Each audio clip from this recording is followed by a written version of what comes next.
Aray, ano ba? Kung maglakad-lakad ka naman tumingin sa daan hindi kung saan-saan. Taas boses na sabi ni Iula na isa sa mga kaklase ko. Mataray, maarte, yan ang katangian na meron siya. Yan din ang bansag sa kanya. Sorry, hindi ko sinasadya, hingi ko na tawad dahil nagkabungguan kami habang papunta ako sa aking upuan kung saan ako nakaupo. Sa dulo banda, hindi malapit sa pintuan, mabuti na lang at may bintana kaya kahit papano ay makikita ko pa rin kung sino ang nasa labas. Wala na akong maupuan sana dahil late akong nakapag-enroll kaya dito na ako pinaupo. Mabuti na lang may ekstrang upuan ang kabilang kwarto kaya hiniram muna ng guro namin. Dahil wala pa ang guro namin kaya maingay na kaklase ang maririnig mo. Usap ng mahina sa katabi na kayo lang makakarinig, meron ding nag-uusap na walang pakialam kung umabot sa kabilang section ang boses. Walang ibang grupo na maingay sa classroom namin kundi ang mga lalaki. Pinagunahan na ito ng mga kagrupo ni Ignacio Baltimore. May chick sa kabilang classroom, puntahan natin mamaya at magpakilala, sabi ni Junard. Ba? Iyon ba yung chinita na maputi? Tanong naman ni Cinco. Yep. Sana mabait at hindi suplada. Ano sa palagay mo dude, Ignacio? Tanong nito sa kaibigan. Nilagay ko ang bag ko sa gilid ng upuan at nilabas ang mga libro at notebook ko. Naririnig ko ang mga pinag-uusapan nila kasi malapit lang ang mga upuan namin at si Ignacio sa katabi ko lang nakaupo, seatmate kaming dalawa. Ayaw niyang umupo sa gitna ayaw din malapit sa harapan dahil minsan, kapag hindi nakatingin ang guro sa amin o wala sa mga estudyante ang focus niya, kundi sa chinecheck na papel, kaya malaya si Ignacio na makaidlip o makatulog habang nakayuko sa kanyang upuan. Kayo na lang at huwag niyo akong sinasama sa mga kalokohan niyo, saad nito. Hindi ko alam kung bakit nasisiyahan ako sa sinabi niya. May kung ano sa puso ko na nagdiriwang sa hindi ko pa malaman na dahilan. Ang sabihin mo na may inaabangan ka lagi sa classroom natin at speaking of inaabangan ay papasok na siya dude. Look! Who's that girl? Ay kinilig yan, pang-aasar ni Junard. Ano ba yan? Ang saya na ng puso ko kanina tapos ngayon na wala pang minuto pinalungkot naman agad. Binalingan ko ang pinto dahil sa pagpasok ng iba pa naming mga kaklase at kabilang naroon ay ang crush ni Ignacio na hanggang ngayon hindi rin alam ng classmate ko na si Shemaeri Ocampo. Mga gago kayo. Manahimik nga kayo baka masapak ko pa kayo dahil nalaman pa niya na crush ko siya ng dahil sa inyo. Malilintikan talaga kayo sa akin. Hayaan niyong ako mismo ang magsabi sa kanya, paalaan ni Ignacio sa kanyang mga barkada. Binabasa ko ang subject namin ngayon dahil baka mamaya ay mailong quiz na naman ang teacher namin. Pero kahit anong tutok ko sa notebook ko na may nakasulat ay hindi sila nagsisiakyatan sa utak ko kaya ang ending wala talaga akong naiintindihan ngayon. Mas nanaig pa ang sakit ng dibdib ko dahil sa narinig na sinabi sa katabi ko na pagkagusto sa kaklase namin. Hays, bakit ba hindi ako crush ng crush ko? Kasi ang pangit mo mika at marami kang tigyawat sa mukha. Kahit kailan hindi kanya magugustuhan. Hay! Sarili kong tanong, sarili ko ring sagot. Ewan ko sa'yo parekoy, maunahan ka na yata eh. Mas madalang ang pakikipag-usap nila nung 4th-year high school na si Valentino. Minsan nga nakita pa namin minsan na nag-holding hands, tapos ang sweet sa isa't isa, hala baka sila na nga tapos ikaw. Wag munang hintayin pa na matisod ka bago mo sabihin ang nararamdaman mo sa kanya, singit naman ni Cinco.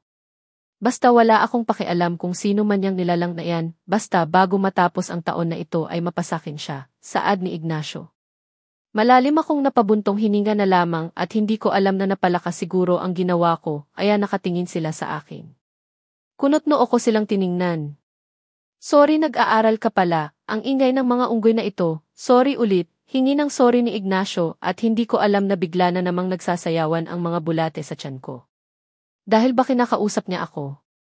Minsan niya lang ako pinapansin kaya masaya ako kapag kahit ilang segundo niya lang akong kausapin ay sobrang saya ko na. Wala kasi akong ka-close dito sa school, hindi ko alam parang ayaw nila sa akin. Dahil ba sa marami akong pimples kaya nandidiri sila sa akin. Sa gusto nilang magstay, kahit anong banlaw at sabon ko sa mukha ko ayaw nilang magsisilayasan. Ano pa ba ang magagawa ko? Sabi ng mga magulang ko na natural lang daw ito at mawawala rin paglipas ng panahon. Naniwala ako sa mga magulang ko kaya hihintayin ko ang pagkakataon na iyan na magsisilayasan na ang mga tigyawat ko sa mukha ko. Ilang minuto na pagkakaupo ay dumating na rin ang teacher namin at tama nga ang hula ko na mailong kids agad hindi pa nakapagsimula ang bagong lesson. Paraan kasi ito ng guro para malaman kung nag-aaral at may natutunan kami sa klase niya. Previous page, shit. Hindi pa naman ako nakapag-aral. Hays, kahit ano na lang ilagay ko, narinig ko na bulong ng katabi ko. Hindi ko alam kung naawa ako sa kanya o dahil crush ko siya, kaya hinayaan ko na lang ang papel ko na nakabuklat lang kapag sumasagot. Kahit hindi ko man sabihin sa kanya na kumopya siya sa akin, ay alam kong minsan ang mga mata niya ay nakatutok sa papel ko at maya-maya may naisulat na siya. Ang kagandahan lang din sa kanya, kapag nangungopya, ay hindi lahat na sagot ko ay isinulat niya o talagang hindi niya nababasa ang isinulat ko. Ewan basta masaya ako na nasa akin siya nakatuon kahit alam ko na mali ang ginagawa niya at dapat nag-aaral siya, hindi yung puro na lang nasa isip niya ang crush nito. Minsan naisip ko na tutor siya baka wala siyang naiintindihan sa klase. Hindi naman ako sobrang talino pero marunong naman akong makipag-share kung anong meron ako, anong natutunan ko. Buti hindi puro Shemaya nakalagay sa kanyang papel. Umirap ako sa isip ko dahil nainis. Matagal ko na siyang crush, lalo at nung unang pasok ko pa lang sa classroom, ay siya ang unang kumausap sa akin, kaya tuloy hanggang kinagabihan ay talagang bitbit ko ang kasiyahan na kinakausap niya nga ako sa araw na iyon. Pero kinabukasan ay hindi niya ako kinakausap dahil nasa kaibigan siya parati minsan doon siya nakaupo sa kabilang upuan malapit kay Shemaya. Kahit halata namang ayaw ng babae sa kanya ay pinipilit nitong doon makikihalubilo. Sa kantin ka ba kakain mamaya? Sasama ako, tanong ni Lisa. May baon ako pero parang gusto ko ring lumabas lalo ngayon na may gustong sumabay sa akin. Tiningala ko siya at mumiti, maghihintayan na lang tayo mamaya kung sino unang matapos. Ninisyan niya ako at umalis na sa harapan ko dahil kakapasok lang ng teacher namin para sa pang-umagang klase. Pagkaupo ko sa upuan ko ay wala pa si Ignacio. Saan na kaya yon? Nandito na ang guro tapos siya wala pa. Nakakainis naman itong lalaking ito, pinapabayaan lagi ang pag-aaral. Michaela walang kayo kaya huwag masyadong ambisyosa. Maktol ko sa sarili ko. Label muna girl. Hay buhay. Pero hindi pa naka-attendance ang guro na biglang pumasok ang kanina pa nalaman ng utak ko. Good morning teacher, bati nito sa aming guro. You're 0 minutes late Baltimore, pasalamat ka at hindi pa ako nakapag-attendance. Kahit nakapasok ka mamarkahan pa rin kita na absent kung na-mention na ang pangalan mo. Yeh! Sorry miss and thank you. Sana hindi na maulit bukas, sagot pa ni Ignacio. Tinititigan ko siya at hindi man lang ako kumukurap dahil baka kapag gagawin ko yun ay bigla na lang siyang mawawala sa paningin ko.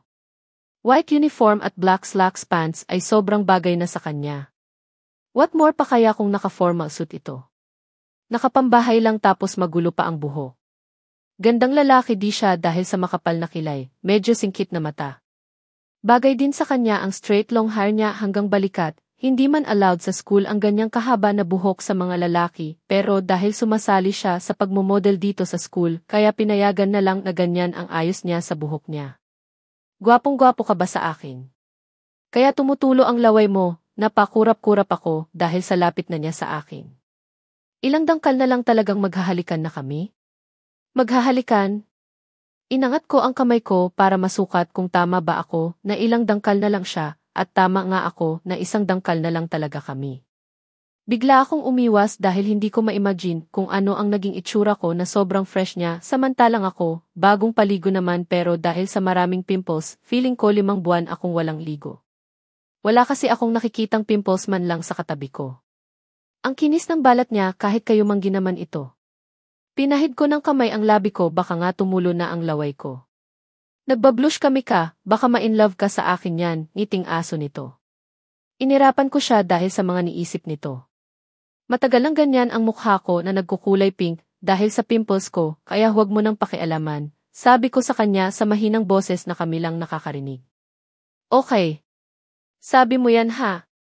Hindi ko na siya pinansin at nakikinig na lang sa guro na nagsasalita sa harap. Kahit hindi ko man siya lingunin pa ay alam kong sumisilip ito sa gawi ko at pinipigilang umiti o mang-asar, pero dahil sa makulit minsan ang mata ko, kaya binalingan ko siya at tama nga ang hula ko na patingin-tingin ito sa akin at dahil nakabusangot ang mukha ko ay hindi niya napigilan ng umisi. Lalo tuloy sumisingkit ang mga mata niya, lumalabas ang mapuputing ngipin. Binalik ko ang tingin sa pagtuturo ng guro at hindi na siya tiningnan pa at baka ano pa ang magawa ko sa unggoy na to. So class, get one whole sheet of paper and summarize our lesson for today. All right, saad ni Imre Salve. Yes ma'am, narinig ko na sagot ng mga kaklase. Pakopya ulit mamaya ha dahil wala akong naintindihan kanina, bulong ni Ignacio. Nasa loob ka lang ng school habang nakatingin sa guro. Saan pala napunta ang isip mo, pagsusungit ko na tanong. Baka si Shemaya na naman ang nasa isip niya. Pero ang isang ito kumindat lang sa akin. Umirap ulit ako sa hangin at hindi na siya pinansin pa. Pasalamat ka kasi crush kita, kaya hahayaan ko na lang ang mga papel ko na nakabuklat sa harapan niya. Bait mo pala, akala ko talaga masungit ka eh. Simula ngayon friends na tayo, sabi nito sabay kindat sa akin. Lagi na lang may kindat itong loko na ito. Friends na tayo. Tama ba ang narinig ko na hindi lang kaklase ang turing niya sa akin, kundi friends din? Hala bakit ako kinikilig sa paraang ganito lang? Tinampal ko ang kaliwang pisngi ko, pero oo na lang ako. Dahil napalakas pala ang pagsampal ko. Alam kong ayaw mo sa mga pimples mo Mika, pero wag mo namang gawing kontrabida sa buhay mo para sampalin mo ang kaliwang pisngi mo. Sa kabila din para magsisilayasan na sila dyan sa mukha mo, hirit nitong kumagnato habang natatawa. Hindi ko na talaga siya pinansin at patuloy lang na nagsusulat. Maya-maya nararamdaman ko ang siko niya na ginagalaw ang braso ko. Umusog lang ako ng konti pero hindi talaga siya tumitigil. May inabot siya na maliit na pinunit na papel, nilagay sa ibabaw ng desk ko at may nakasulat na pakopya. Dahil sa pangulit kaya hindi ko na tinabunan ang sagot ko habang nakatutok pa rin ang mga mata ko sa binabasa ko. Mga ilang minuto na pagsagot ay pinahinto na kami ng guro, dahil ipapasa di namin ito sa kanya, finish o not finished. Thanks friend Mika, gusto mo libre kita? May ulam ka na ba ngayon sa pananghalian? Ako na ang manglilibre sa'yo, napaisip ako sa sinabi niya. Binabayaran niya ako dahil sa naitulong ko sa kanya? No way. Kaso may ulam ako kaya thank you na lang, sambit ko. Okay then, bukas na lang. Huwag ka nang magbaon para bilhan na lang kita ng pagkain sa kantin, dagdag pa nito. Hindi ko gusto na binabayaran niya ako dahil sa pagtulong ko sa kanya pero ang maisip na magkasama kami bukas sa kainan at mag-uusap habang kumakain, ay gusto ko na agad ilipat ang oras sa alas 5 ng hapon at ilipat ang araw sa umaga sa sunset. Para konti na lang ang hihintayin ko na oras at mag-umaga na para magkasama na kaming dalawa kinabukasan. Hays! Nababaliw na yata ako sa mga iniisip ko, kung sinabi ko na lang na may ulam na ako, pwede mo namang dagdagan, hay naku Mika ang slow mo sa bagay na yan. Dahil sa mga naiisip ko ay wala na siya sa harap ko at kanina pa yatang lumabas para mananghalian. Let's go, yaya ni Lisa sa akin. Tumango ako at kinuha ang baunan ko saka sumunod sa kanya. Nagsisilabasan na rin ang iba naming mga kaklase para mananghalian. Yung iba sa kantin ang punta, yung iba naman ay umuuwi sa kanila dahil malapit lang ang bahay nila dito sa paaralan. Ako kasi nasa kalahating oras ko pang lalakarin, minsan umaabot ng 1 oras dahil mabagal akong maglakad. Hindi naman ako natatakot dahil marami naman ang mga naglalakad din na estudyante. May iba sa kanila ay eskinita lang din ang layo ng bahay sa amin. Ano ulam mo? Tanong ni Lisa sa akin. Pritong tilapia, sayo, balik ko na tanong sa kanya. Wow yummy yan! Sa akin adobong manok. Bibili na lang tayo ng pwedeng idagdag sa kakainin natin. Pwede dessert kung walang mapili kahit tubig na lang, di ba? Nagtawanan kami ni Lisa dahil para sa akin sapat na itong ulam ko at pwede ko pa ito ma-share kay Lisa ang iba. Mabilis naman kasi akong mabusog pero dahil si Mama ang laging naghahanda ng pagkain ko kaya laging puno ang baon ko na nasa Tupperware. Lalo ngayon malaking isda ang pinabaon ni Mama dahil marami rin ang nahuli ni Papa na isda sa pangingisda. Minsan umaalis si Papa ng madaling araw para makapanglaot at kung marami ang makuha na isda ay binebenta sa palengke para may pera kami pang tustos sa araw-araw. Ano sa inyo mga ineng? Tanong ni Aling Marta na isa sa nagmamay-ari ng karinderya dito sa school. Bawat stall ay may iba't ibang may-ari at may mga kanya-kanya ding niluluto na ulam. Dito dinala ang mga paa namin ni Lisa, kaya dito na rin kami yata bibili. Inisa-isa namin na binuksan ang takip ng niluluto sa kaldero. 2 serving ng monggo po, sabi ni Lisa sa may edad na ginang. Yan na ang binili ko pare sa tilapia mo na ulam at sa adobo ko na ulam dahil hindi naman yon maraming sabaw kaya bagay lang, paliwanag niya. Ninisan ko siya dahil hindi ko inaasahan na naisip niya yun. 2 serving na rin ng leche flan po, yan na lang ang naisip ko dahil sa munggo pa lang ay busog na talaga ako niyan. Magde-dessert na lang kami. Dito na tayo Shemaya umupo dahil marami pang bakante na upuan. Napalingon ako sa nagsasalita sa mailikuran namin dahil ilang minuto na kaming kumakain ni Lisa dito sa bakanting lamesa at nakita ko na nakatayo ang mga kaklase namin na sina Sofia, Gail, Karen at Shemaya. Right? Michaela and Lisa, tanong ni Gail sa aming dalawa ni Lisa. Yee! Sure!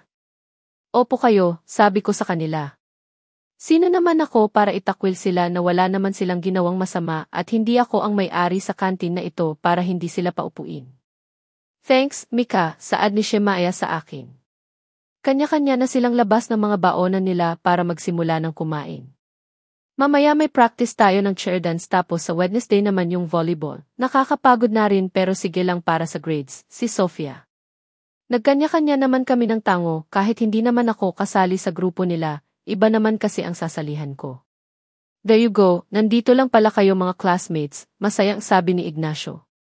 Kanya-kanya naman ang tikim sina Junard at Cinco sa di ko malaman na dahilan. Sinisi ko na ni Cinco si Ignacio at tinuturo kung nasaan nakaupo si Shemaya. Lumapit siya dito at binigyan ng chocolate. Wow! Sa akin talaga ito.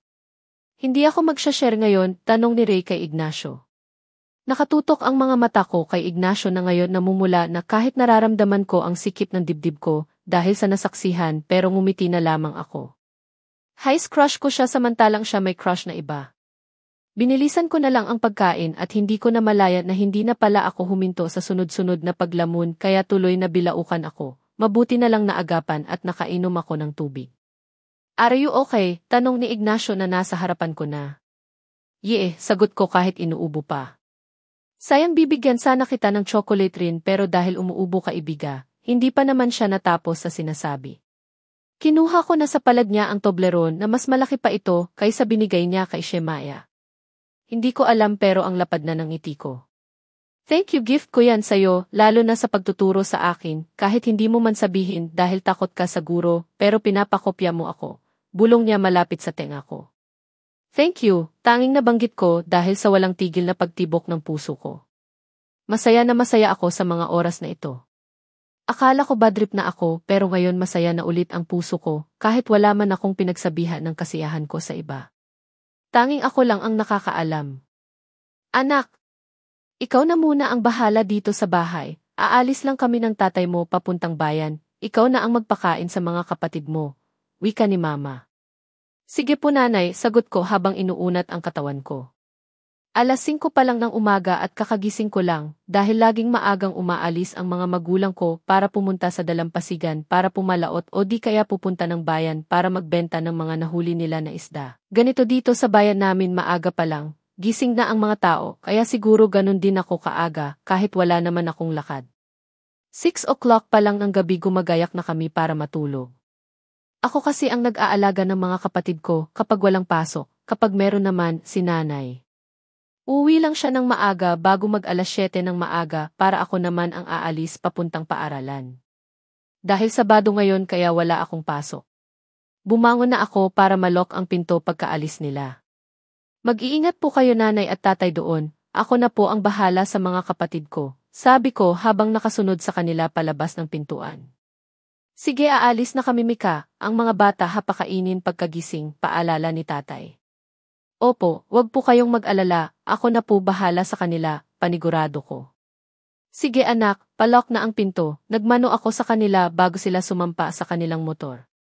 Kumaway ako pagkaalis nila. Dahil hindi na sila makita ng mga mata ko, dahil sa malayo na sila, kaya pumanhik na ako sa loob para matingnan ang mga natutulog ko ng mga kapatid. Nilock ko ng mabuti ang pinto at dahil alas 5 pa lang kaya babalik ako sa pagtulog katabi sa mga kapatid ko. Naalimpungatan ako dahil sa may mga kamay na pumipisil sa mga alaga ko, mga kaaway ko na pimples. Dinilat ko ang mga mata ko para makita ang mga salarin. Bulaga, nagulat kaya nagtatawanan sila dahil sa ginawa ko. Panay piglas nila dahil kinikiliti ko silang dalawa. Anong sabi ni ate? Anong sabi ha?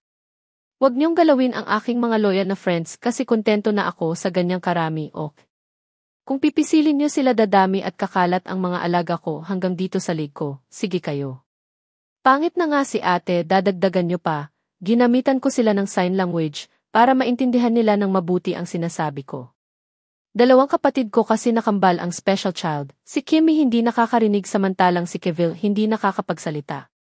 Kaya maswerte pa nga lang ako, tapos ako pa naireklamo ko sa mga tigyawat samantalang sila, hindi ko man lang nakikita na nagrereklamo. Dati kasi, akala namin na normal lang talaga ang mga kinikilos nila na hindi nakakapagsalita si Kevil, ginagamit niya lang kapag may kailangan ay sumisinyas lang ito, ganun din si Kimmy. Ilang beses na naming tinatawag hindi talaga kami naririnig kahit malapit lang kami. Kung kaharap lang kami at nababasa ang sinasabi ng mga bibig namin saka pa nila naiintindihan, kaya pina-check up ni nanay at tatay. Kaya iyon nga ang nangyari na tama kami ayon sa results ng dalawa. Kahit ganyan sila, hindi nababawasan ang pagmamahal namin sa kanila. Kaya hindi dapat ako magrereklamo kung bakit ako ang nag-aalaga sa kanila, dahil kung tutuusin na mas maswerte pa rin ako. Paano naman sila? Kami tanggap namin ang kalagayan nila, pero yung iba? Kahit siguro alam na nila na may kapansanan ang tao, sige pa rin sila ng sige na pinapahiya nila, tinatawanan at sinasabihan na hindi maganda. Magluluto lang si ate ng agahan bago at saka tayo kakain. Sabay-sabay silang tumango dahil sa sinabi ko. Nililigpit ko muna ang mga hinigaan namin at tumulong na rin sila para mapadali. Nasa 5 years old pa lamang sila. Kaya kailangan pang bantayan ang mga ito, makukulit kasi minsan. Tao po, may narinig ako na may tumatawag sa labas ng bahay at dahil familiar ito sa akin, kaya lumabas na ako ng silid ng kwarto para pagbuksan ang panaisigaw ngayon. Pagkabukas ko ng pinto ay nakapamiwang agad ako, habang ang kanina pa panay tawag ay tumatawag pa rin. Nakikita na niya ako, ayaw pang tumigil hanggat hindi ako sumasagot. Ano naman ang sadya mo, Tuko? Ang aga-aga ng boboysit ka, pagalit ko na tanong. Sanay naman ito sa akin na lagi ko siyang nasisinghal dahil na rin sa ginagawa niya. Aba, ang sungit natin ngayon sa pangatlong linggo pa ang dalaw mo, advance mo naman masyado, Tiki, saad nito habang papalapit sa akin. Hindi pa nga ako pumayag na pumasok siya sa loob ng bahay pero feel at home ang buang iniwan lang ako dito sa labas. Wala pa sa akin ngayon, naiinis ako sa'yo dahil panay sigaw mo. Ang aga-aga pa. Baka mamaya yan magising lahat na langgam at ipis dahil sa lakas mong sumigaw, saad ko. Kababata ko itong nilalang na ito dahil inaanak siya ni nanay. Simula pagkabata hanggang nagdadalaga at binatilyo na kami ay may alam na kami sa isa't isa, kung ano ang mga ayaw namin at hindi pa gusto. Kaya ang Tuko na pangalan niya ay ako ang nagbigay sa kanya, dahil habang naglalaro kami noong mga bata pa kami ay may narinig kami na tumatawag na Tuko at itong lalaking ito panay namang sabi na nandito si Tuko. Ako si Tuko kaya ayan naging Tuko na ang tawag ko sa kanya at tawag naman niya sa akin ay Tiki para hindi siya nag-iisa. Kaya noong nag-aaral kami pinagtawanan ba naman kami ng mga estudyante dahil ganoon pa rin ang tawagan namin. Doon ko lang nalaman na pangit pala kapag ganyan ang pinangalan sa'yo ng mga magulang mo. Pero ako kapag kami lang mag-isa o kahit nandito ang mga magulang ko o sa kanya ganyan pa rin ang tawag ko, siya kapag nang iinis na lang sa akin, sa kanya pa ako tatawaging Tiki. Sorry na, ito dinalhan ko kayo ng pandesal, meron pa kayong palaman? Sus, pumunta ka lang dito para may palaman ang tinapay mo. Bakit hindi mo na lang yan isawsaw sa kape para malasa, kahit mailasa naman ang pandesal, sabi ko.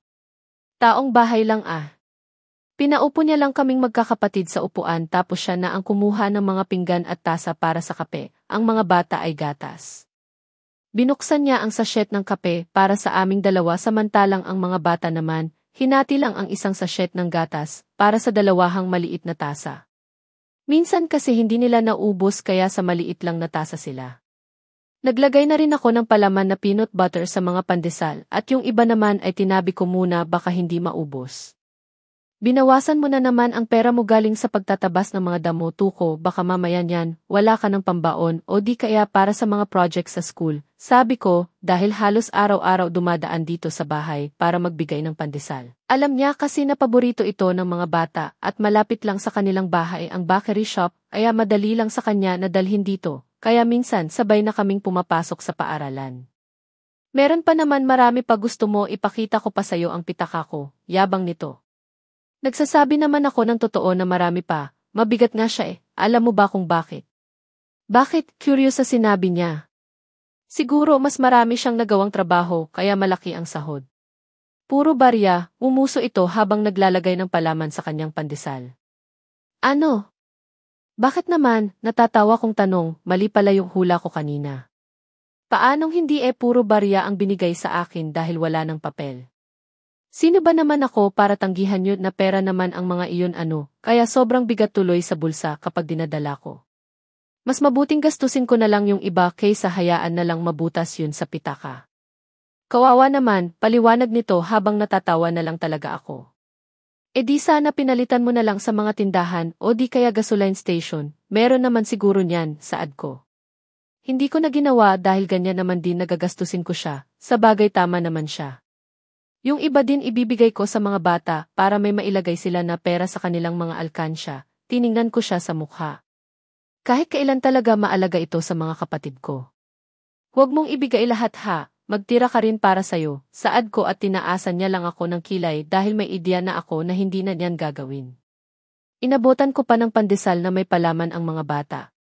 Magana silang kumakain ngayon dahil may tinapay na naman sila na pasalubong galing sa kanilang best friend. Hindi naman nagtagal si Tuko dito dahil may gagawin pa raw ito ngayong umaga at may tatapusin na naman mamayang hapon.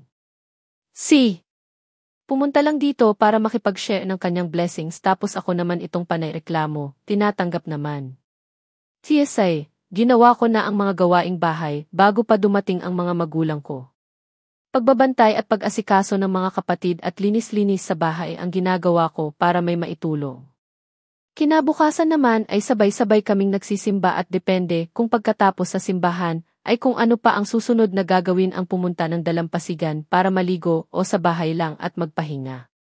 Ganito na ang routine namin every Sunday. Minsan kapag malaki ang bentahan ng mga isda, kaya makakapunta kami ng syudad ng Dumaguete para mamasyal sa Rizal Boulevard. Uwi kapag malapit na ang gabi. Sana pala ang pageant ang sinalihan ko, hindi itong track and field. Reklamo ni Bianca. Nasa bench kami ngayong 4 kasama si Lisa at Rosal dahil dito namin napili na gawin ang last projects namin itong third period bago ang intramural sa school. Bakit hindi ka nagparehistro noong tinanong kung sino pa ang gustong sumali? Tanong naman ni Lisa. Nagdadalawang isip pa kasi ako, akala ko kasi na wala akong time sa pag-practice at alam nyo na sa track field ako nakilala since ever na sumali ang batch natin, kaya doon lang ang alam ko na sure ako na makakasali pero buntong hininga nito. Kaya nga yan tuloy na unahan ka na ng ating maarte na classmates na si Ula. Sana naman sa taong ito gagalingan na niya at hindi pinapairal ang kaartehan gaya dati. Napailing na lang kami dahil sa sinabi ni Rosal dahil sa totoo naman ito. Panalo na sana naging bato pa dahil nag-back out sa kalagitnaan ng practice tapos kinabukasan na ang totoong pageant. Si Bianca sana pwede that time kaso yun din ang araw ng kanilang track the field at hindi na niya kayang mag-practice. Sila lang naman ang pambato namin sa mga beauty pageant na mga yan. Nangarap din naman ako pero kahit kailan hanggang pangarap na lang sa akin ang mga ganyan dahil na rin sa palagay ko hindi ako tatanggapin dahil sa itsura ko na puro pimples. Hindi na ako nagtangka pa na magtanong kung pwede ako dahil pagtawanan lang ako ng mga kaklase ko paano pa kaya kung pilitin ko talaga na sasali ako baka pagtawanan din ako ng ibang mga estudyante sa ibang section. Mabuti na lang magtinda ng palamig sa mga sumasali sa events doon lang yata ako nababagay kaysa magpa-dyan. Hindi naman ako sobrang katangkaran pero parang pasado na sana itong heights ko. Tatangkad naman siguro ako kapag naka-high heels pero hay buhay kahit pala pagsuot ng malalaking takong hindi pala ako marunong, saklap nga naman talaga. Wala talaga akong katalent-talent kahit ganda wala man lang akong may ambag. Tapos na ba? Pakilista na lang ang pangalan ko, singit ni Ignacio. Kasama rin pala namin ito sa groupings itong nilalang na ito. Para madali sa amin makahanap ng partner at hindi bias kaya pinabunot kami ng teacher sa tinupi niya ng mga papel kung sino ang mga kagrupo namin kaya kaming 5 ang napili. Ikaw? Bakit ngayon ka lang?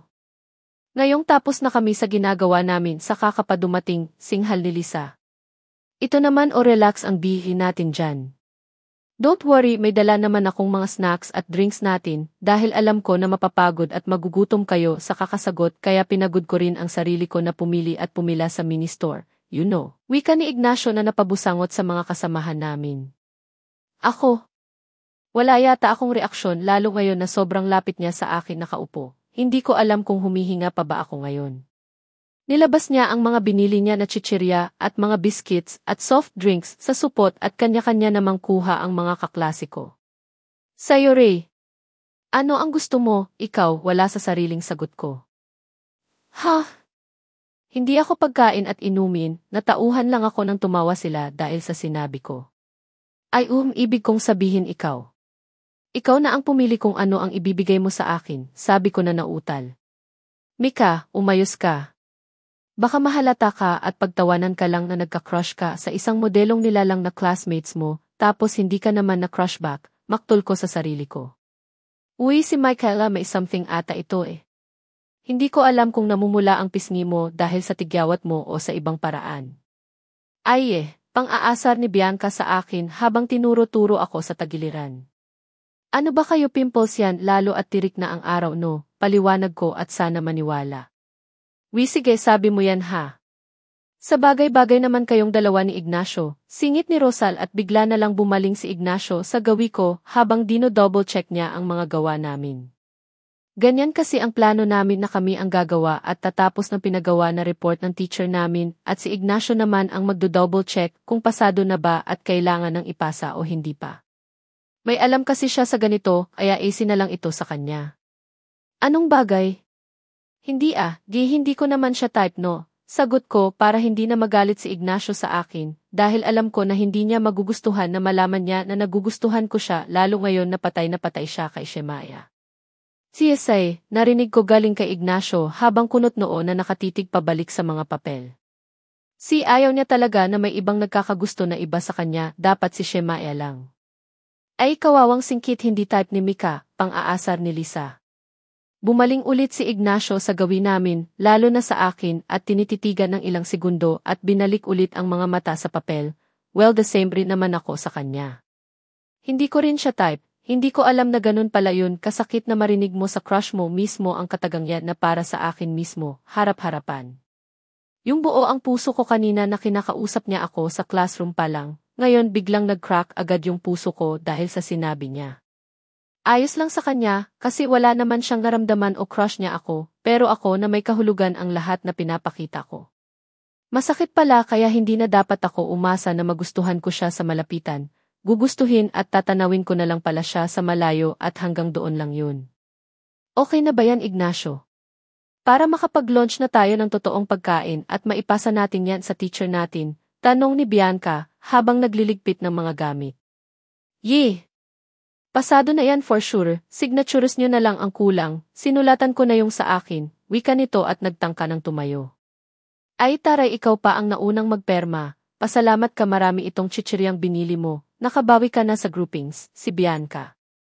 Dahil nakontento na sa ginawa namin na projects kaya kanya na kaming ligpit ng mga gamit. Nauna nang umalis si Ignacio dahil pupuntahan pa raw niya ang mga barkada niya. Bumuntong hininga ako at talagang ngayon ko lang napakawalan ang paghinga ko. Bakit ba kasi kapag nasa malapitan ko na siya ang hirap huminga feeling ko maririnig niya ang tambol ng puso ko kapag patuloy akong humihinga kapag nandyan siya. Diretso na tayo sa kantin, medyo mainit na dito kung saan tayo, suggestion ni Rosal at tumango naman kami sa pagsang-ayon. Pagkarating namin sa kantin, padami na ang mga estudyante na pumipila para bumili ng kanilang kakainin. May ulam naman ako dito pero gusto kong bumili ng gulay na may gata at tubig na kalimutan ko kasing magbaon kanina ng tubig. May inihanda na ako at nilagay ko muna sa malapit sa container pero hindi ko pala nailagay sa bag ko kasama ang baunan dahil sa pagmamadali. Si Tuko kasi may practice ng volleyball na sasalihan niya sa intrams kaya nagmamadali kaming umalis.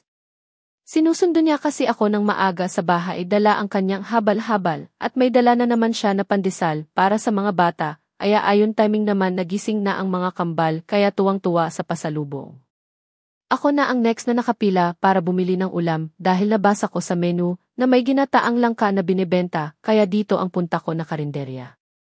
Ang mga kasamahan ko nasa iba na kalinya at ang iba naman nasa lamesa na nahanap nila at doon na rin ako pupunta. Magkano po lahat? Tanong ko sa tindira. 45 pesos lang lahat ineng, binuksan ko ang wallet ko at kumuha ng barya na galing pa mismo kay Tuko. Inabutan niya ako kahit ayaw ko hanggang natalo ako sa tulakan ng kamay dahil sa pilit niya ibigay sa akin. Sa isang kamao niya nakalagay ang mga barya at isiningit agad niya sa bulsa ng bag ko na walang zipper. Pagkatapos magbayad at magpasalamat, naglalakad na ako para mapuntahan ang mga kaklase ko.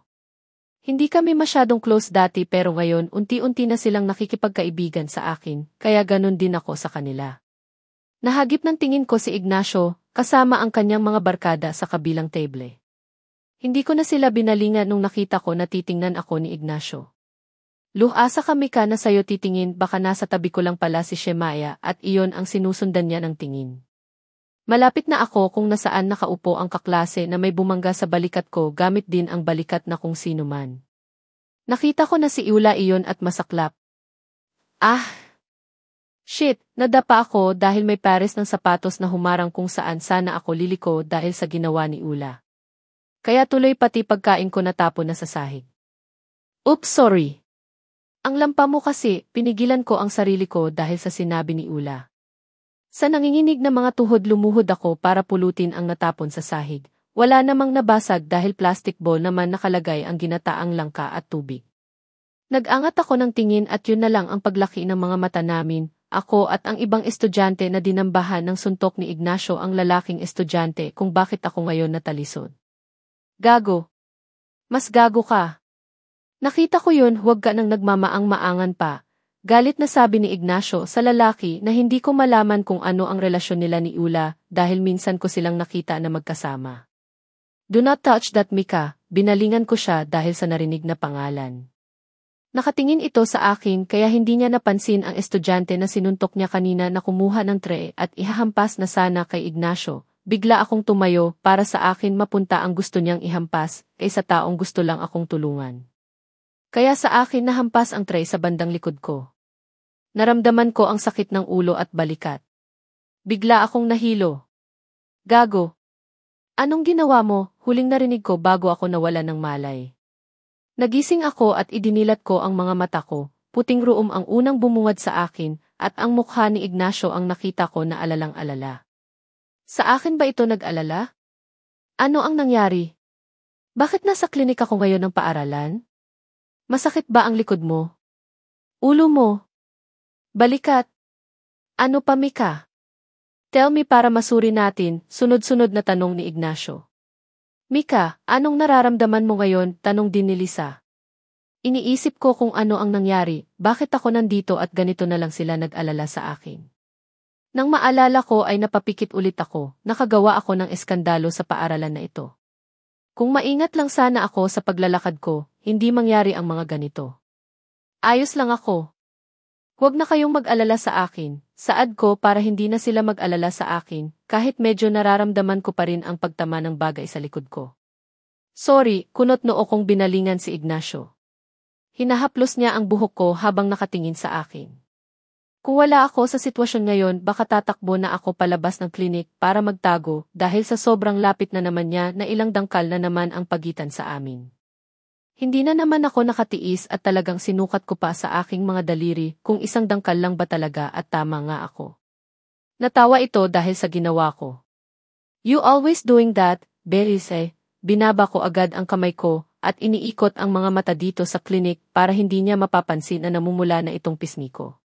Gusto ko lang, masama ba? Natawa na talaga itong isang to. Nagpaalam muna si Lisa dahil magbabanyo lang. Kaya kami na lang dalawa ni Ignacio dito sa maliit na kwarto para sa mga estudyante na dinadala dito kapag may nararamdaman may major na sakit. Hindi naman, instead I like it. Agad ko siyang nilingon at halos kainin na ako ng lupa dahil mas malapit na kami ngayon sa isa't isa. Hindi na dangkal kundi naramdaman na namin ang mga ilong namin na nagkatagpo. Bigla akong umiwas at napatayo rin siya ng tuwid. Kakain ka na? Alam kong hindi ka pa kumakain, dahil sa sinabi niya bigla akong bumangon pero yun na lang pagbalik ko sa higaan na maramdaman ko pa rin ang sakit sa ginawa noong estudyante. Aalis na tayo, may pasok pa tayo, paalala ko sa kanya. Nay!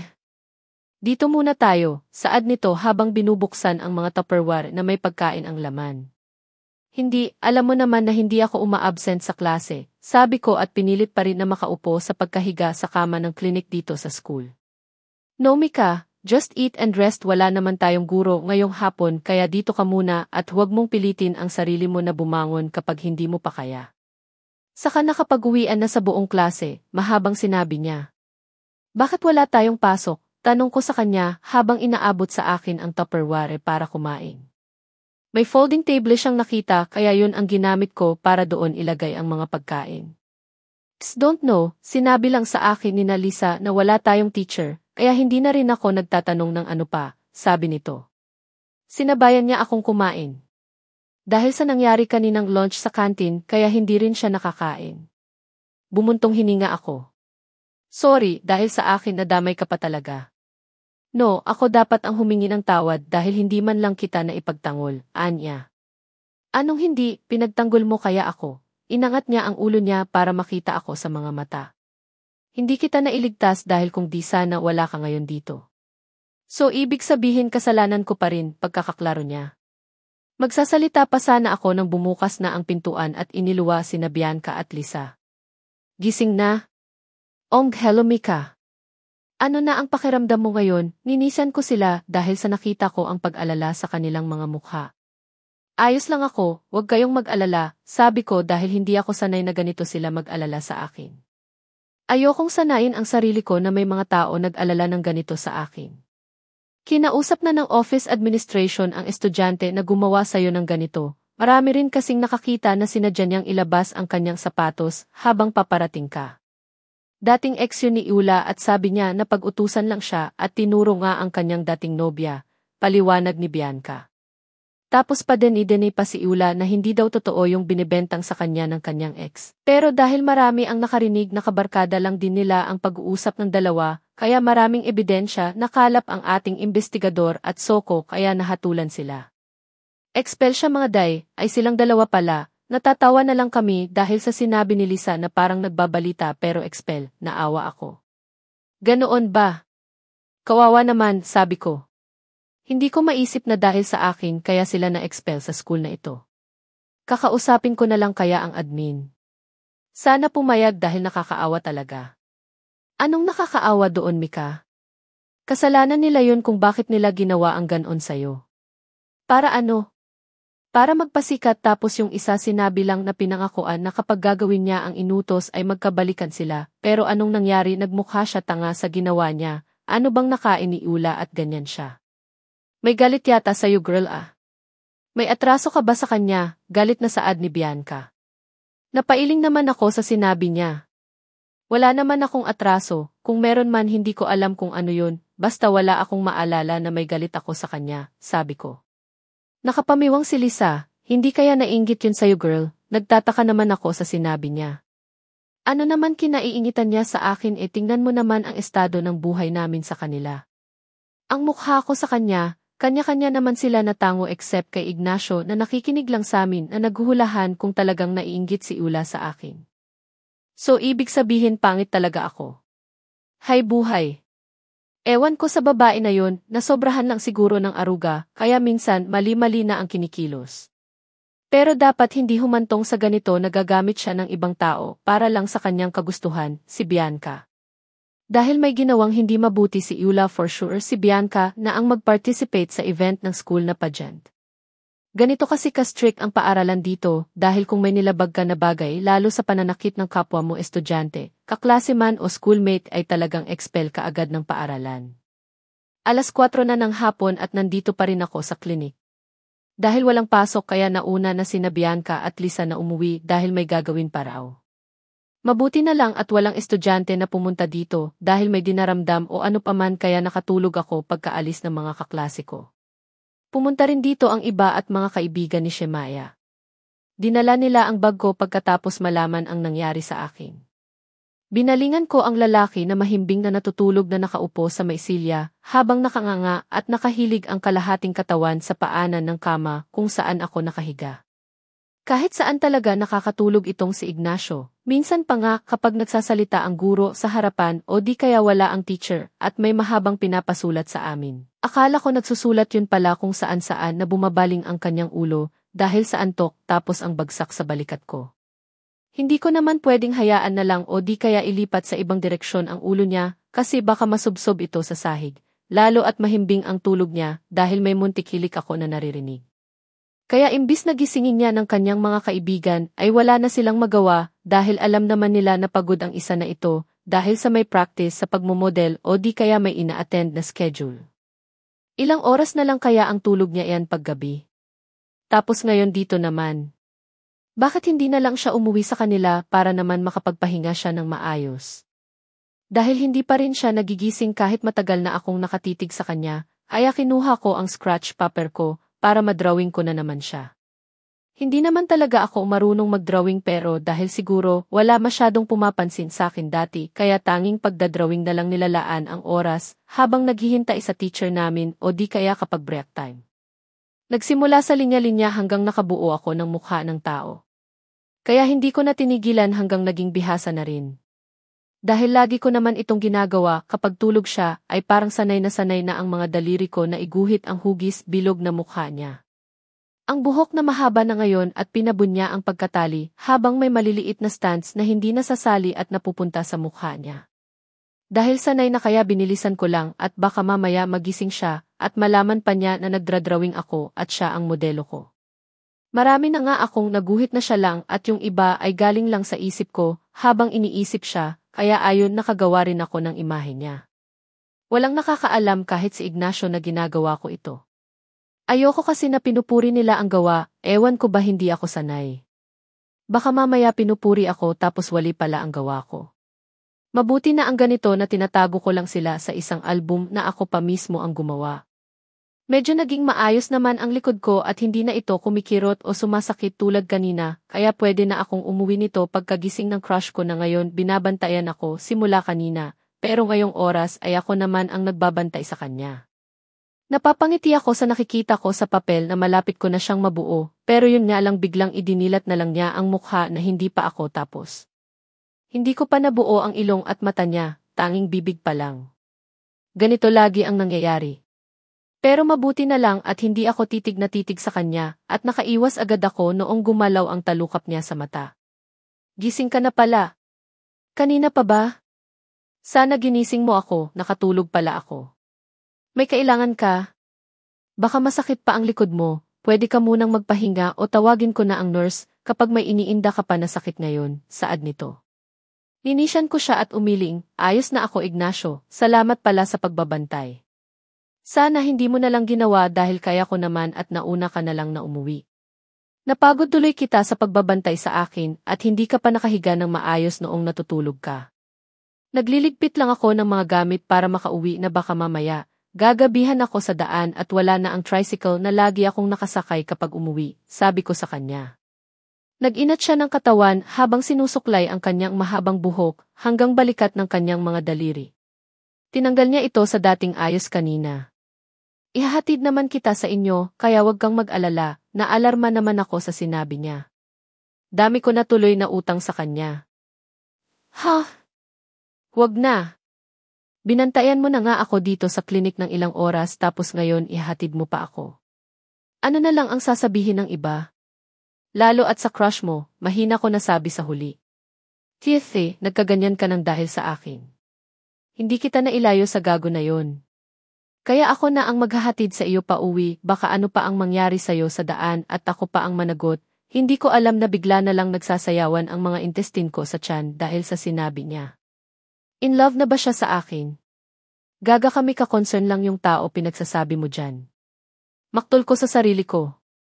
Dahil sa makulit talaga ang isang to, kaya wala na akong nagawa pa kundi ang sundin siya at magpahatid sa amin. Pagkatapos naming magpasalamat sa nurse, kaya pumanhik na kami sa kanyang sasakyan. First time akong nakasakay sa sasakyan na ganito lalo at siya ang nagdadrive. Malamig sa loob kaya giniginaw ako. Napansin yata ni Ignacio ang dalawang kamay ko na iniyakap ko sa balikat ko pa cross, kaya hininaan niya ang aircon at nagsorry sa akin. Ilang taon ka noong marunong kang mag-drive? Tanong ko habang malayo-layo pa ang sa amin. Para na rin may maitopic ako ngayon, lalo at lagi na lang siyang may katanungan na sinasagot ko naman when was 15. Tinuturuan na ako ni Dad na magmaneho at natuto naman agad ako kaya ayon hanggang subdivision lang muna ang kaya ko dahil hindi pa pwedeng magmaneho papuntang malayo dahil underage pa lang ako. Tumango ako dahil sa sinabi niya. Nakakamanghalang na makita siya na expert sa pagmamaneho, kung paano iwasan ang lubak na daan at paano siya lumiko sa mga eskinita. Diyan lang ako sa may eskinita mo ako ibaba dahil lalakarin ko na lang pauwi. Malapit lang naman, sabi ko sa kanya. Dito. Saan babada sa inyo, hindi ba pwede na dumiretso ang sasakyan ko roon? Para makauwi ka talaga sa inyo, tanong nito. Makakauwi ako niyan. Dadaan pa ako ng sapa at aakyat pa pwede ko namang lakarin na lang at isa pa baka hindi kayanin ang sasakyan mo na umakyat at baka masugatan pa yan. Kawawa naman, ngiti ko nasabi. Saimi. Ha? Saimi na kaya kong puntahan ang sinasabi mo, please, natatawa ako dahil sa sinabi niya na tunog pagmamakaawa pa. Gusto ko lang na maniguro na nakauwi ka sa inyo, tumango ako dahil nahulog na pagmamakaawa niya. Ngumiti siya ng malapad at sinundan ang sinabi ko na daan papunta sa amin. Hindi pa nga ako nakarating sa amin ay may mga liig na tinatanaw ang bagong dating na akala nila sa kanila hihinto. Nasa isip na naman nila na artista ang nandito sa loob dahil nga sa mamahaling sasakyan ni Ignacio. Dahan-dahan lang ha dahil nasa sapa na tayo, paalala ko sa kanya at ginawa naman niya. Hindi naman ito delikado sa kanya dahil ito lang naman ang sapa na walang tubig dahil siguro naharangan na doon sa bundok o ano. Pero kapag tag-ulan ay dapat mag-ingat dahil bigla-bigla na lang itong magkaroon ng tubig at minsan, baha na pala kaya kapag dumaan dito alerto ka at hindi mabagal ang pagtawid mo. Dito na tayo, anunsyo ko at hininto na ang sasakyan. Okay, saan ang bahay nyo? Tanong pa nito. Doon banda, lalakarin ko na lang ng 5 minutes. Gusto mong bumaba? Tanong ko. Pangit naman na inihatid na niya ako, tapos hindi ko man lang alukin ng merienda o tubig man lang. Teka, may merienda pa ba kaya sa bahay? May tubig naman pala siya dito sa kanyang sasakyan. Okay lang ba? Walang magagalit, umiling ako at natatawa na rin. Ang saya naman ng puso ko na binantayan na nga niya ako kanina tapos ngayon hinatid pa talaga ako. Naman, sana may merienda pa na nailuto si nanay para naman makapagmerienda tayong dalawa. Saad ko at kinuha na namin ang mga bag nilok niya muna ang kanyang sasakyan na nakaparada sa hilid lang ng daan para makadaan pa rin ang mga tao mga motor at ngayon inalalayan pa ako na akala mo naman baldado ako. Nilakad na lang namin papunta sa bahay at kahit dito sa amin ay kasing lapad at taas na naman ang mga liig ng mga tao dahil sa nakikita ngayon na kasam ko. Hanggang tingin lang kayo, bawal sumingit at, OFE ang gwapo, tili ng ibang kababaihan na wala ng pasok at sa kanilang mga bahay na. Yung iba nasa labas para makipagchismisan na naman sa ibang mga kapitbahay. Nandito na tayo. Papa. Nakita ko si Papa na pinapakain niya ang kanyang mga alagang manok. Nagmano ako nang makarating na sa kanyang gawi at ang mga mata niya nakatuon sa lalaking nasa likod ko. Ay tay si Ignacio po, Ignacio si tatay ko. Kaklase ko po tatay. Hinatid lang po ako ngayon, tumaas ang kilay ni tatay at lumapit si Ignacio para magmano. Pasensya na marumi ang kamay ko, anya pero hindi nagpatinag si Ignacio at nagmano rin. Dalhin mo muna sa loob anak, may inihanda si mama mo na banana G, kumakain ka ba noon iho? Pasok ka muna sa loob at salamat sa paghatid sa anak ko. Ninisyan ni Ignacio si tatay at hinila ko na siya papasok sa maliit na bahay namin. Hindi naman ito sobrang liit at hindi naman nakakahiya dahil lagi ko naman itong nililinisan kapag walang pasok. Pagpasok sa loob nagmano ako kay nanay at dahil nandoon ang mga kambal kaya dinambahan nila ako ng yakap at napapangiti na lang ako habang nakaluhod na hinalikan nila ako sa pisngi na magkabilaan. O anak nandyan ka na pala, ay may kasama ka pala, nginisian ko si nanay. Nay si Ignacio po kaklase ko, hinatid lang po ako kanina. Ignacio nanay ko, umitiday Ignacio at nagmano rin kay nanay. Kaya bago siya umuwi sa kanila ay pinakain ko muna siya ng banana G, At dahil medyo marami naman ang naluto ni nanay kaya nakauwi rin si Ignacio dahil nagustuhan niya ito. Hinatid ko siya sa kanyang sasakyan para makauwi na siya at baka gabihin pa. Salamat Ignacio sa araw ito, saad ko. Wala yun at salamat ulit dito sa Banana G. Mabuti pala talaga at pumayag ka na ihatid kita dito yan tuloy may grasya pa ako na maiuwi sa bahay. Tawang sabi nito at tumawa rin ako dahil totoo naman. Hindi ko na pinapansin ang mga tao sa paligid lalo ngayon na hapon at marami talagang nakatambay sa labas ng kanilang mga bahay. Sa ulitin, Mika, lume next time pa. Paano kumalma? Sige, mag-ingat sa daan okay. See you tomorrow Ignacio at salamat ulit, paalam ko bago siya sumapa sa kanyang sasakyan. Kumaway ako sa kanya at ganoon din siya sa akin hanggang pinaandar niya na ang sasakyan. Kumaway pa rin ako kahit umaandar na palayo ang sasakyan ni Ignacio at nang hindi ko na makita dahil malayo na ito saka pa ako bumalik sa bahay na may ngiti ang mga labi. Ang ganda naman pala ng araw ko ngayon. Magpapasalamat na ba ako sa Trey? Nandito kami ngayong hapon sa Give dahil nanood ng basketball, huling practice para sa intramurals na gaganapin next week. Binihasa ko na rin ang sarili ko sa paglalaro ng chess dahil yun ang gusto ko na salihan. Pandagdag na rin sa puntos ng grades ko. Pangit naman kung mas marami at malalaki pa ang mga pimples ko kaysa sa mga grado ko. May kanya-kanya namang kinaabalahan at gustong salihan na activities ang ibang mag-aaral. Bata pa lang ako na mahilig na akong maglaro ng chess dahil ang tatay ko ay mahilig din maglaro ng ganyan at katunayan lagi siyang panalo sa mga sinasalihan niya noong kabataan niya. Sa kanya ko natutunan ang paglalaro dahil tinuturuan niya ako kapag may oras siya o pampalipas lang ng antok. Libangan ko lang naman dati hanggang iyon na lang ang naging pambato ko kapag may intrams kami sa school dahil mas madali na sa akin at hindi ka pa mapapagod. Mabuti at available sa school namin kaya nang nabalitaan ko, nagmungkahi agad ako na sa chess, nasa mga mata nila ang pagduda na baka hindi ko kaya. Pero nung sinubukan ko at nanalo noong second year kami kaya natuwa sila na kaya ko pala na marunong ako sa bagay na ganyan.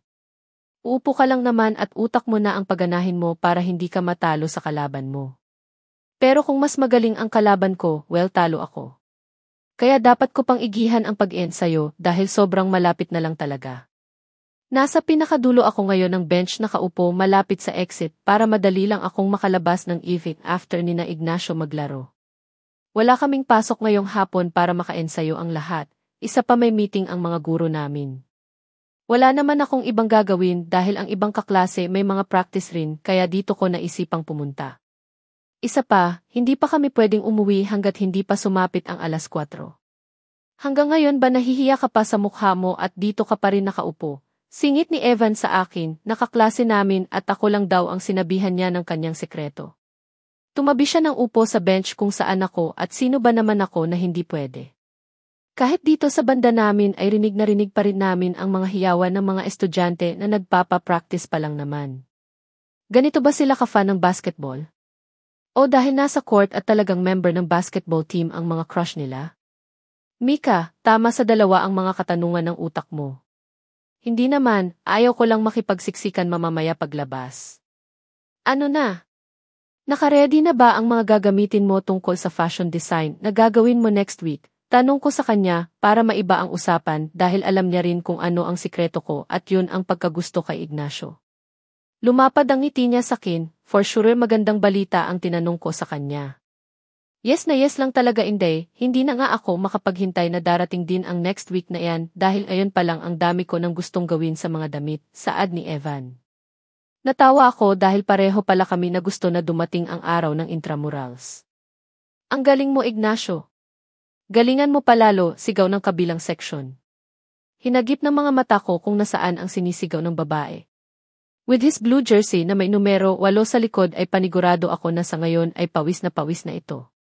Gusto ko siyang lapitan para punasan dahil may dala ako na extra na maliit na tuwalya, kaso nga lang baka ayaw niya at hindi tanggapin ang towel o itabid niya lang ang braso ko. Lalo at ako ang gagawa unless siguro kung crush niya ay hindi siya aangal.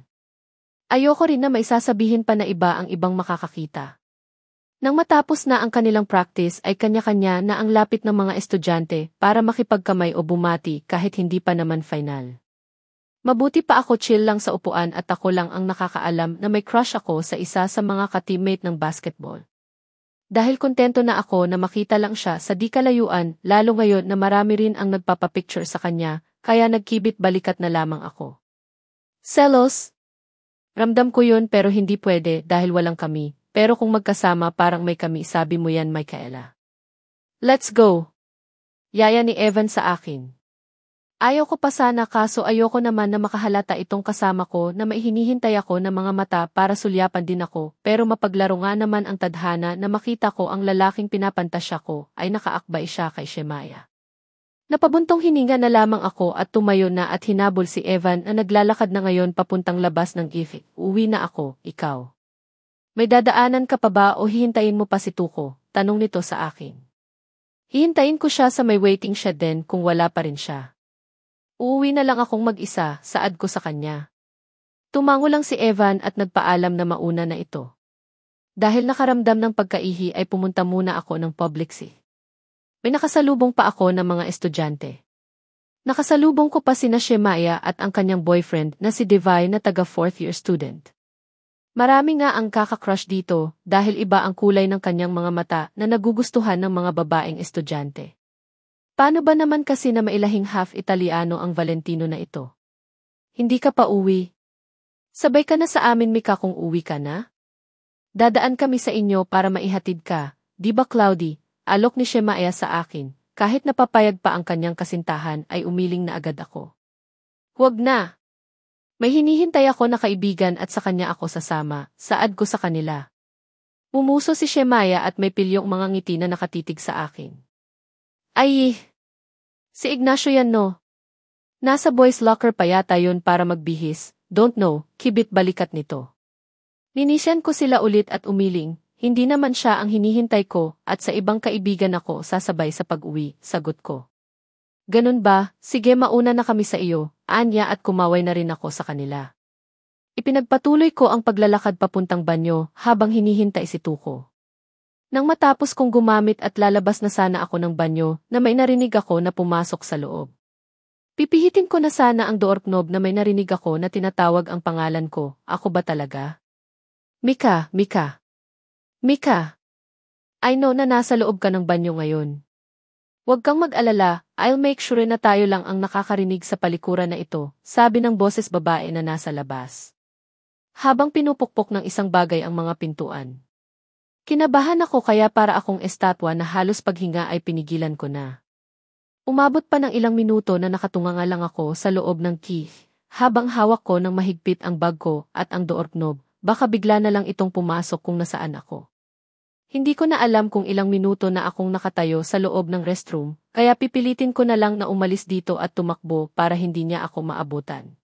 Kinakabahan ako, ayoko namang sumigaw dahil baka bago pa niya ako mahanap ay nakahandusay na ako sa loob. Hindi ko naman matext si Tuko dahil wala akong cellphone. Ang mga magulang ko lang naman ang meron dahil sa trabaho nila, kung magte-text man ako ay hihiram lang ako sa kaklase ko para matawagan o matext sila. Maya-maya lamang nakarinig ako na may nag-uusap sa labas ng banyo. Pwede talaga akong tumakbo pagkalabas ko agad. Kung hindi man at least sisigaw ako para marinig nila at mag-iwan na lang ako ng mga habilin para sa mga magulang ko at sa dalawang kambal bago ako magpaalam sa mundo at hindi na umabot pa ng hospital. Hinanda ko ang sarili ko para buksan ang pinto at tatakbo ng mabilis. Pero ganun na lang ang pagkagulat ko na makita ang kaklase ko na nandoon at kalalabas lang galing sa kabilang banyo. Karen, tumingin ito sa akin na may pagtataka. Anong nangyari sa'yo? Parang takot na takot ka, tanong nito sa akin. Ninisian ko siya habang umiiling. Pero natuon ang mga mata ko sa nakasulat sa salamin. I will kill you, basa ko. Nagtataka man ang kasama ko at lumayo sa akin, kaya tinuro ko ang binabasa ko. Alam mo ba sino ang may gawa niyan? Umiling ito sa akin. Hindi nandyan na yan pagpasok ko pa lang kaya binabaliwala ko na lang dahil alam mo na hindi na bago yan na maraming nakasulat na mga ganyan sa CF natin na gawa ng ibang mga estudyante, paliwanag ni Karen. Tumango ako dahil naiintindihan ko ang kanyang sinabi. Pero bakit may paganito pa na sulat? Ayos na sana kung ang mababasa ko ay about sa number na crush ng estudyante pero hindi naman, I will kill you. Sobrang creepy nito, sabi ko. Kaya nga, halika ka na Mika baka mamaya bumalik ang may gumawa niyan. Pero baka prank lang yan. Sino namang pumapasok dito sa loob kung ganun na strict itong school natin? Unless kung hala di kaya estudyante rin Mika, pero sino at para kanino ito, Anya? Napaisip ako sa sinabi niya.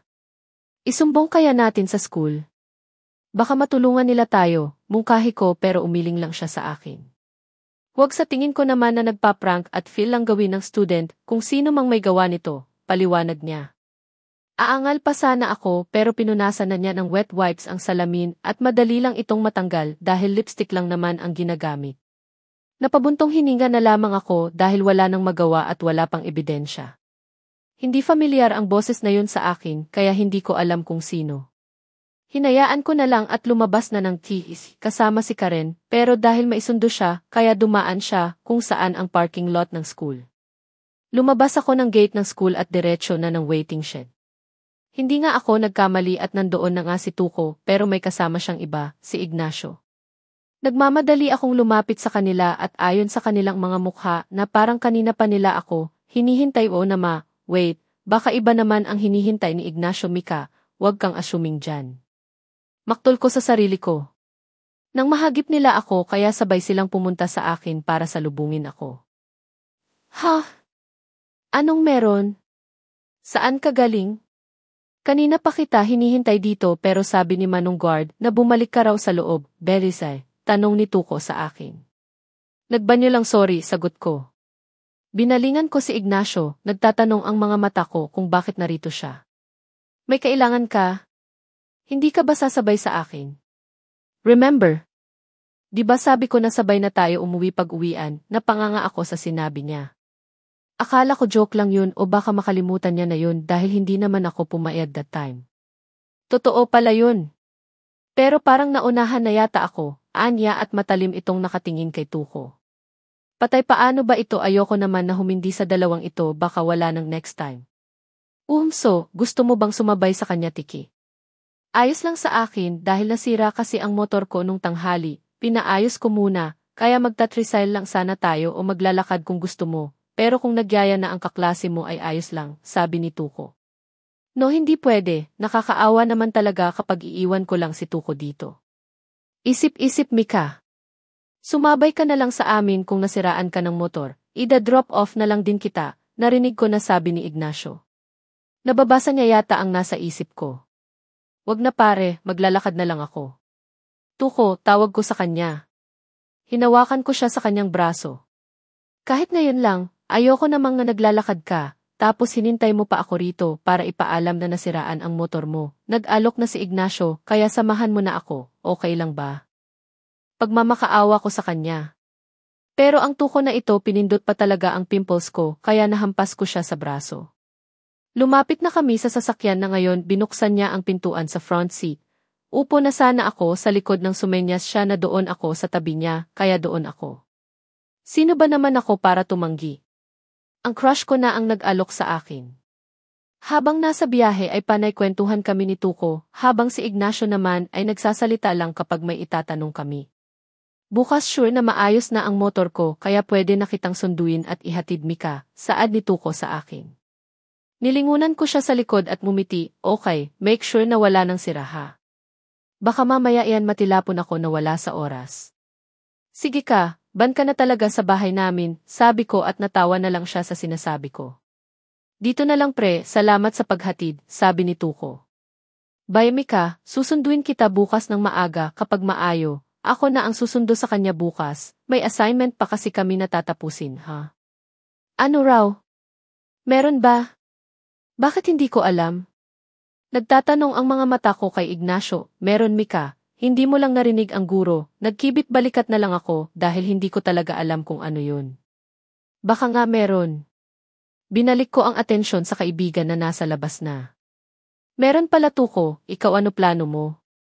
Sasabay ka na lang ulit sa amin, suggestion ko pero umiling lang ito. Kung ganun pala, sa susunod na lang na araw Mika. Tapusin niyo na lang muna ang assignment niyo kung ganun at mauna na ako sa inyo, paalam nito sa amin. Kinawayan ko siya at nagpasalamat. Pinaandar na ni Ignacio ang sasakyan niya. Hinarap ko siya. Saan banda na may assignment tayo, yung nakatulog ako kaninang umaga o yung inutusan ako ni Maam, tanong ko sa kanya. Pero ang loko tumawa pa at umiiling. Anong meron at masaya itong lalaking ito? Wala pala tayong assignment, sa kabilang teacher ko pala iyon narinig pero wag kang mag-alala dahil susunduin pa rin kita bukas kahit araw-arawin ko pa ha. Tama ba ang narinig ko araw-araw niya akong susunduin? Tama ba ang narinig ko? Are you sure na susunduin mo ako at ihahatid sa amin bukas? Wag na kaya Ignacio. Baka mamaya niyan ay malaki na ang gastos sa panggas mo yan dahil di ba, isang highway lang ang daan mo pa uwi sa inyo, tapos tulad ngayon, lubak-lubak pa itong kalsada, baka malaki ang nababawasan ng panggasolina mo, paliwanag ko. Hindi naman, isa pa sarili ko naman ito na pera. Ito ang mga kinikita ko sa pagmumodel, binabayaran nila ako, kaya ayos lang naman na hatid sundo kita, saad niya. Ano kasi? Wag na kaya.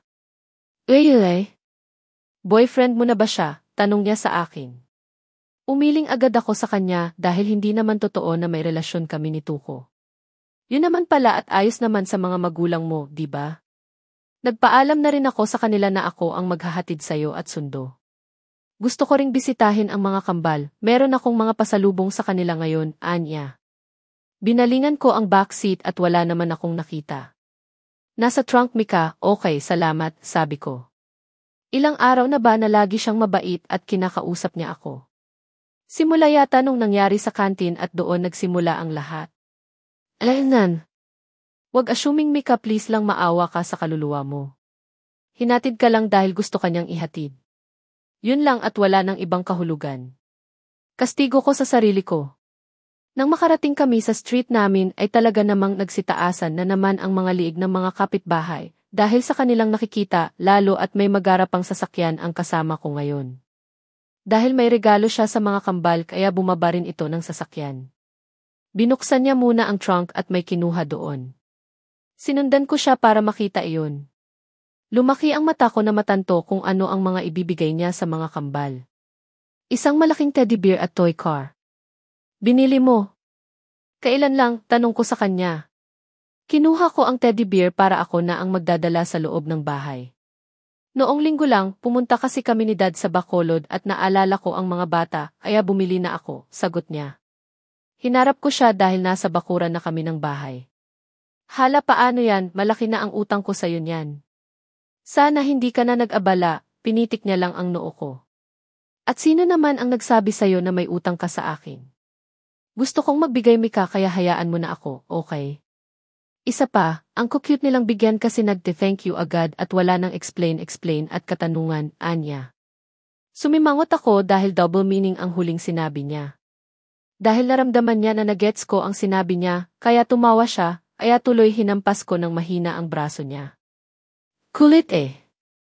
May narinig kami na may bumukas sa pinto kahit wala pa kami sa tapat mismo ng bahay. Lumabas ang kambal at tumakbo silang dalawa papunta sa gawin namin. Lumuhod kami ni Ignacio at walang pakialam kung madumihan ng putik ang isi. Ay uniform namin sa baba para lang salubungin ng yakap ang mga kapatid ko, pero pati ang tadhana, hindi sa akin kumampi dahil ang dalawang makukulit ay na kay Ignacio unang nagpayakap. Yee, ay ganun-ganyan na pala tayo ngayon. Hindi niya na love si ate dahil wala akong dalang regalo at alam niyo talaga na sa kasama ko na ito ang mga regalo na bitbit namin ha, sabi ko habang nakatingin sa kanila gamit ang sign language. Hinarap nila ako at umiling tatayo na sana ako na lumapit sila sa akin at punugbog ako ng mga halik sa mukha. Sino ba naman ako para tumanggi sa mga batang ito? Ang kasama ko napapangiti lang na nakatitig sa amin. Pinalapit ni Kimmy si Ignacio para sa isang group hug. Muntik na kaming magkahalikan ni Ignacio dahil sa biglaan na pagkayakap ng dalawa sa amin. Nagpasalamat sila pagkatapos maibigay ni Ignacio ang mga regalo sa mga kambal. Hindi man masyadong alam ni Ignacio ang sign language na sinasabi nila kaya ako na ang nag-explain sa kanya.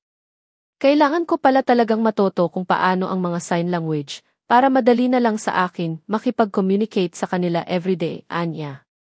Napanganga ako sa sinabi niya bago siya nagpaalam at umalis. Ano raw? May next time pa? Wow naman Michaela Gomeza.